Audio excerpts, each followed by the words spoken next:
স্থলবন্দর ব্যবহার করে তৈরি পোশাক এবং প্রক্রিয়াজাত খাদ্য সামগ্রী সহ কয়েকটি বাংলাদেশি পণ্য আমদানির উপর নিষেধাজ্ঞা আরোপ করেছে ভারত।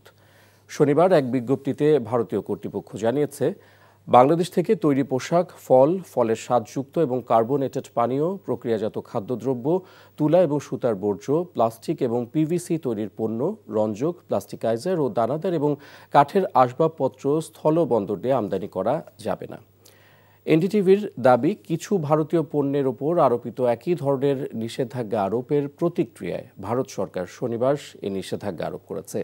তবে নাভা, সেবা এবং কলকাতা সমুদ্র বন্দর দিয়ে এসব পণ্য আমদানি অব্যাহত থাকবে। একই সঙ্গে ভারত হয়ে নেপাল ও ভুটানে যেসব পণ্য রপ্তানি করা হবে সেগুলোর ক্ষেত্রে এই নিষেধাজ্ঞা কার্যকর হবে না।